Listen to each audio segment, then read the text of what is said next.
What is geopolitics? To put in simple words, geopolitics is the study of a place. Our country's geography influences its politics and international relations based on constraints such as resources, climate, demographics, transportation, military power, technology, economics, agriculture, or energy. Sometimes we consider so many updates that come on a daily basis to be geopolitics. That is in fact just garnishing. Something like putting coriander leaves on top of a nicely cooked rajma. That gives so much flavor to the dish. The purpose of the first video in this two-part series is to explain how powerful nations introduced the concept of geopolitics in international relations, shaping the world order we see today. Let's start with the word geo, which refers to geography. What does geography mean? Essentially, it's about land. Now, you might wonder, how does land relate to international relations? The answer is simple. Your land size, location, population, and resources play a crucial role. For example, the Middle East has oil, which impacts its global standing. All these factors determine your influence, how dependent you might be, and even how many opportunities or jobs you can attract from other countries. I'm sure you all understand that when we talk about international relations, interdependence plays a key role. Resources are a major part of a country's geopolitical strength.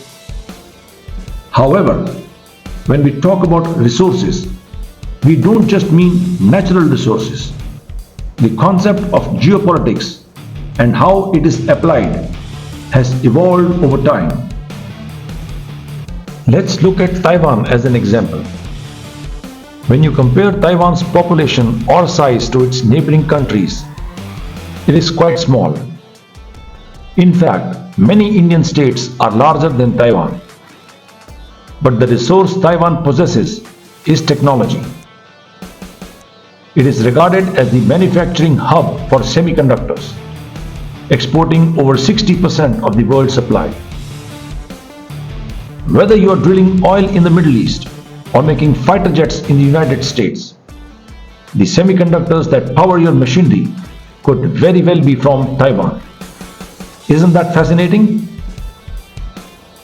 In addition to the resources a country has, its location also plays a crucial role. Take the relationship between Taiwan and the United States or Taiwan and Japan.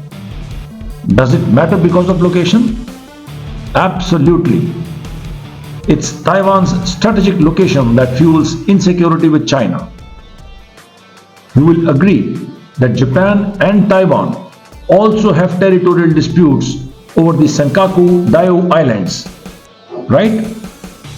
This region is critical from a US security standpoint, which is why the United States offers extended deterrence, meaning it is prepared to provide security to other countries. So yes, location truly matters. When we talk about politics, we are referring to influence or power relations because power is the key. Now, when you think of power, what comes to mind? Weapons? Nuclear power? Missiles? Those things certainly matter. But power comes in many forms. And in international relations, it is not just about domination. Power comes in many forms, and we will explore that in this video. Understanding this helps us grasp how the world is evolving and how global shifts can affect our country, economy, or any specific sector someone might be interested in working in or pursuing activities within. Isn't that right? This is the lens through which everything is affected. It shapes bureaucracy, which many of you may want to pursue, as well as politics, people's mindset, and just about everything else. It's fascinating. In Western society, all the principles considered central today have been influenced by ideas from ancient times. The West has long held the belief that India lacked strategic insight into global politics, thinking that India didn't have a deep understanding of how strategies should be formed. However, when we look at ancient history, this belief is proven wrong. It is important to understand the theories and ideas developed in the West to gain a well-rounded perspective. Knowing these principles is crucial. In ancient times, there was Chanakya's Arthashastra, which included his Saptang theory or the seven limbs theory. This political concept outlined in the Arthashastra states that a stable and well-governed kingdom is built on seven key elements: the king or the Swami, the ministers or the Amatya, the territory and population or the Janapada, the forts or the Durga, the treasury or the Kosha, the army or the Danda, and allies or the Mitra. These components must work in harmony to ensure the state's power and stability. Similarly, every country's priority should be to ensure that all its key components, whether it is the military, ministers, bureaucracy, the ruling authority, or the population and resources, are all strong and working together. We need a balanced and proactive approach to achieve this. Chanakya's insights suggest that in order to survive, you must expand and progress. Similarly, life itself is about growth.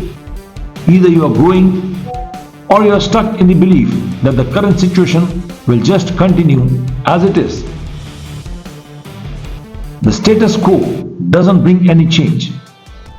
From Chanakya's perspective, growth is crucial because others will be focused on their own growth.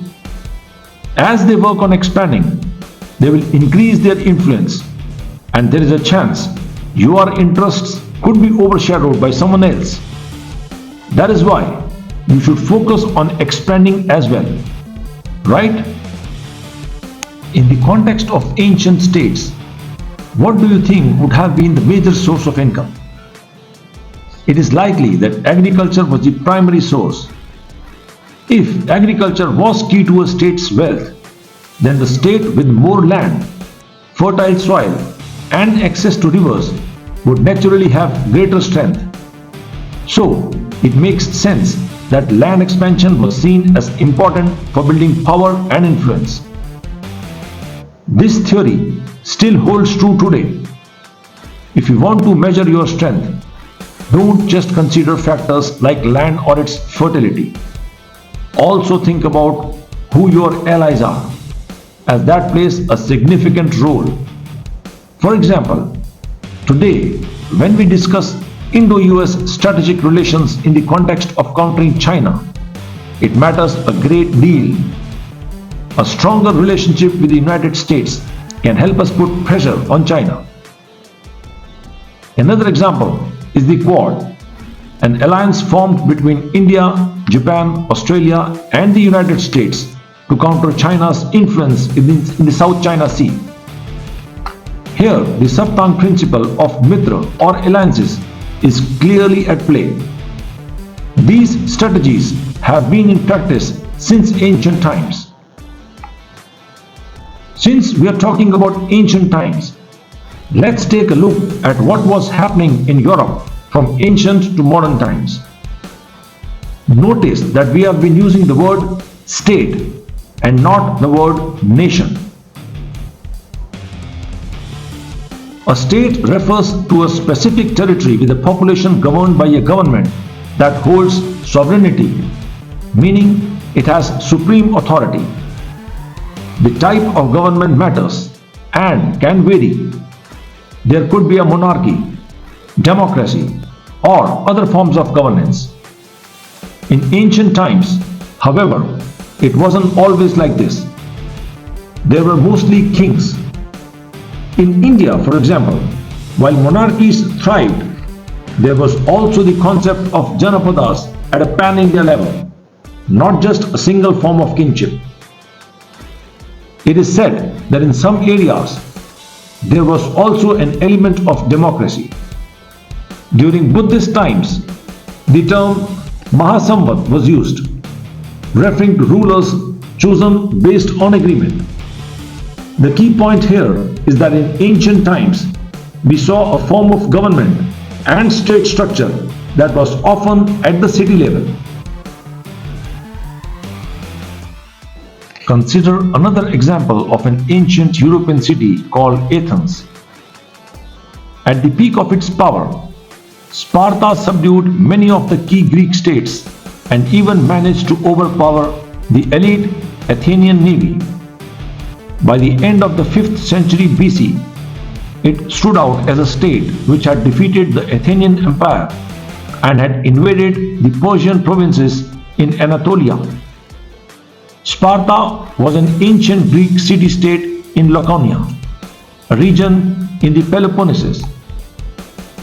It was known for its militaristic culture and society and was a leading military power in ancient Greece.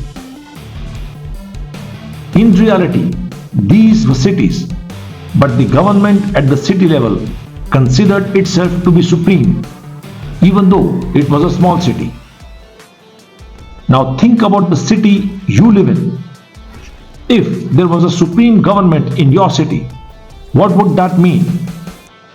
A supreme government refers to the highest level of authority within a state or government, one with absolute and uncontested power within its own domain.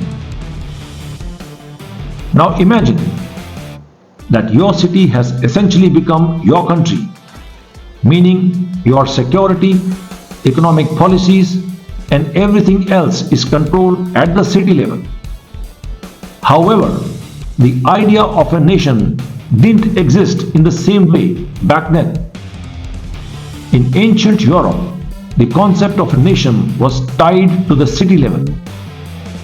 Many people were involved in different activities, and these city level governments were the primary form of governance, which was how the concept of a nation functioned at the time. Now let's look at the issue of internal security in ancient Europe. During this time, the concept of city-states meant that cities were relatively weak as they were constantly involved in conflicts and battles, which often led to wars.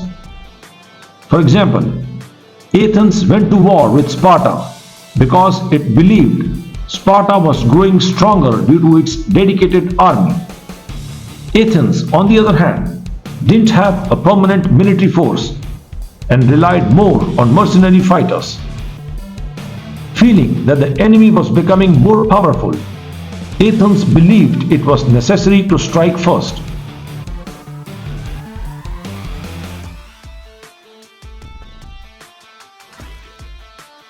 In Europe, there were many such city-states constantly engaged in battles with each other. As a result, the powers realized that peace and stability were essential for the well-being of the people. They understood that only in a peaceful environment could people truly prosper. This led to a solution: transitioning from the city-state culture towards the establishment of empires.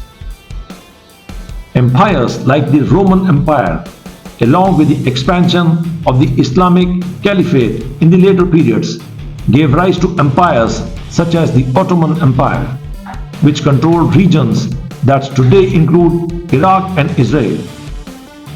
There was a time when the influence of the Romans extended from present-day Europe to northern Africa and the area of Israel, shaping these regions extensively. This is why, in areas like Lebanon, where Hezbollah groups exist today, there is also a significant Christian population, as they have been living there since Roman times. However, following this period, the Roman Empire eventually disintegrated. The word nation comes from the term nesai, which means kinship or commonality. Imagine this. If people in a certain area share the same language, religion, and culture, and they unite under a single political system, what do we call it? We call it a nation. It's all about the shared bonds that unite them into a single collective identity. Winston Churchill, the British Prime Minister, and J.S. Mill, a British scholar, both believed that India wasn't a nation.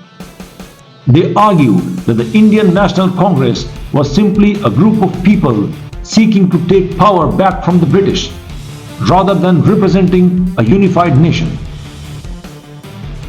However, this view of India as not being a nation is rooted in how the concept of a nation developed in Europe.